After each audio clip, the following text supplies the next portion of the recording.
లోక్సభలో ప్రతిపక్ష నేత రాహుల్ గాంధీ గారు చేసిన వ్యాఖ్యలు తీవ్ర దుమారం రేపుతా ఉన్నాయి భారతదేశంలో.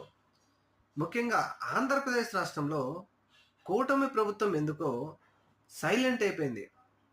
కనీసం రాహుల్ గాంధీ గారు మాట్లాడిన మాటలు, త్వరలో నేను ఆటం బాంబు పేల్చబోతున్నాను, ఎలక్షన్ కమిషన్ ఏ విధంగా రాజ్యాంగాన్ని బదనం చేసింది, ప్రజలను మోసం చేసి ఓట్లను ఎలా కొల్లగొట్టింది అని చెప్పేసి మేము ఒక సర్వే చేయించాం, వివరాలతో సహా బయట పెట్టబోతున్నాం అని ఆయన మాట్లాడిన మాటలను ఆంధ్రప్రదేశ్ రాష్ట్రంలోని జర్నలిస్టులు అనే వాళ్ళు చెప్పుకున్న వారు ఏ ఒక్కరు కూడా రాహుల్ గాంధీ గారి మాటలను క్యారీ చేయలేకపోయారు. ఆంధ్రప్రదేశ్ రాష్ట్రంలో 100కు 100% స్ట్రైక్ రేట్తో గెలిచామని చెప్పుకుంటున్న వాళ్ళు కూడా మరి ఎందుకో కిక్కురు మనకుండా సైలెంట్ అయిపోయారు. అంటే నిజంగా రాహుల్ గాంధీ గారు చెప్తున్నట్టుగా 2024 సార్వత్రిక ఎన్నికల్లో అలాగే జగన్మోహన్ రెడ్డి గారు చెప్పినట్టుగా శకుని పాచకులు పారినది నిజమేనా?